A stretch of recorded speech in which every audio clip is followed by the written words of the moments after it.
L'étrangeté de ce poisson est complétée par un fait exceptionnel. Le ventre du mâle porte une poche dans laquelle la femelle pond en plusieurs fois 200 œufs. À cette occasion, on observe de très jolies figures de ballet à 2 ou plusieurs personnages.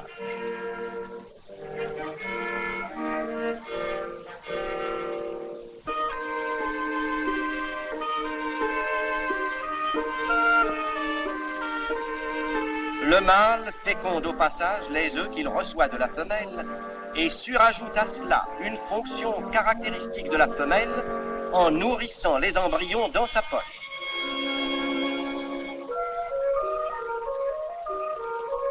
Au bout de 5 à 6 semaines, le mâle subit un véritable accouchement.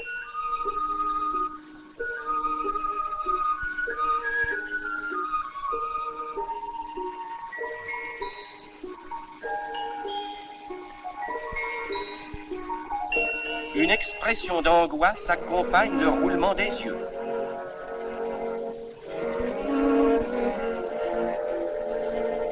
Agité de sursaut, il se tord sur place.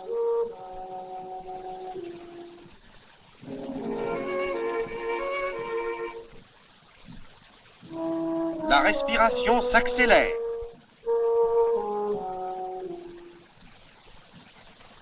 Enfin, un grand reploiement aplatissant la poche donne le signal de l'expulsion.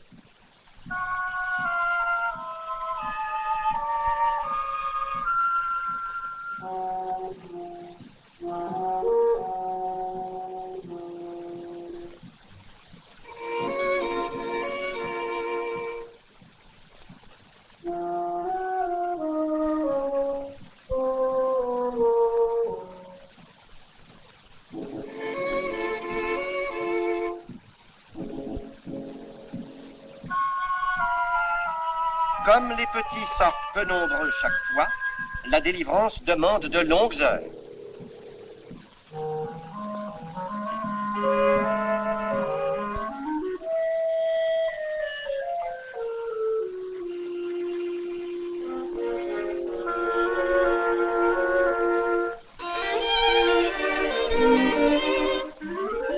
En ouvrant la poche du mâle, on voit qu'elle est tapissée d'un tissu qui enserre les œufs dans un réseau sanguin nécessaire à la vie des embryons.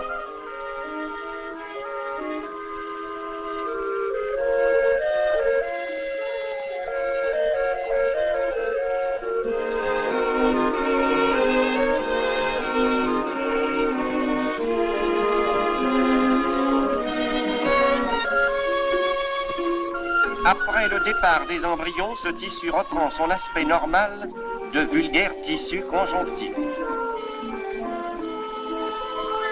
Au début, l'embryon dans la poche du père n'a pas de bouche. Sa tête est ronde, avec de gros yeux. La queue, déjà annelée, termine le corps mince comme un fil. L'énorme boule nutritive attachée à son ventre sera absorbée peu à peu.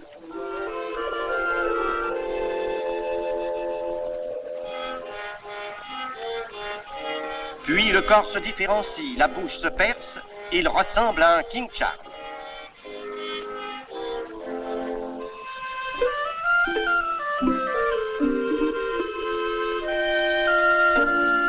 Le relief des écussons se dessine. À un fort grossissement, on voit les toutes jeunes cellules colorées dessiner d'étranges figures.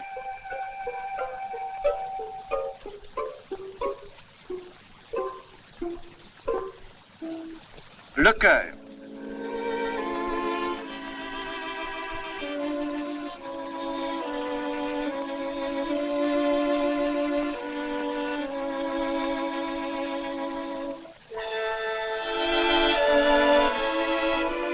Bientôt, le museau s'allonge.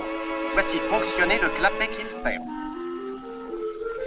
La queue articulée contraste par sa mobilité avec le reste de l'animal. Les yeux sont encore très gros par rapport à la tête.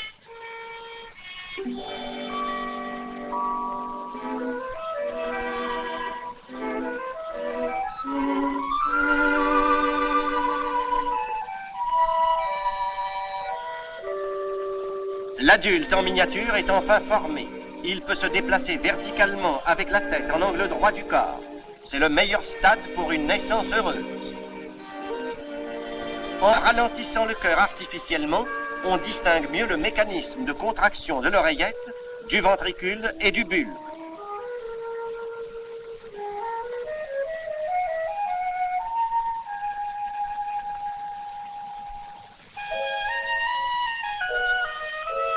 Les rayons de la nageoire dorsale sont indépendants.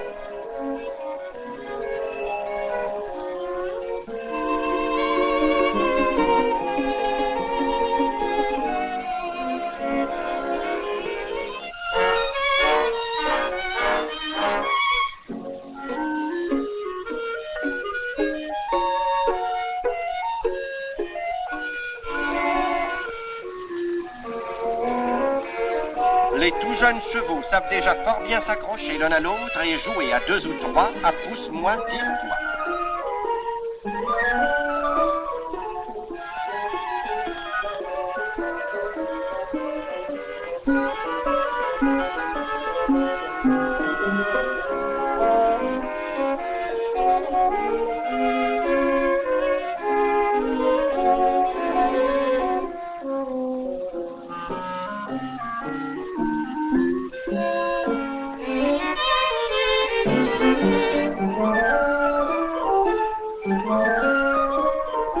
Alors que sa poche est maintenant vide, le mâle est agité longtemps encore de contractions provoquées par la sécrétion gazeuse des parois internes de la poche.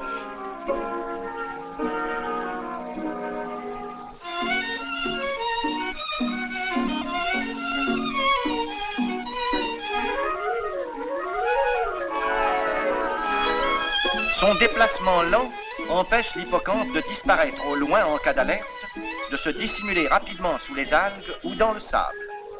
D'ailleurs, la majesté de cet animal ne s'accorderait pas avec une fuite éperdue, coutumière aux autres poissons. La nourriture de ces poissons consiste en animaux microscopiques, crustacés, larves diverses qu'ils attrapent en claquant du bec. On peut imaginer la quantité qu'il faut pour nourrir certaines variétés d'hippocampes qui, près des côtes d'Australie et du Japon, atteignent jusqu'à 60 cm de haut.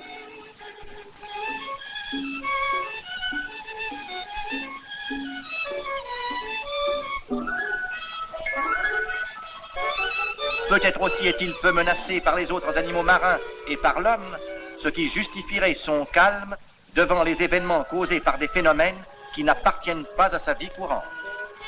On ne peut s'empêcher de doter de membres ou de pattes cet animal quand on le voit évoluer, le corps à la verticale, la tête horizontale, unique évocation d'un bipède donné par un vertébré aquatique.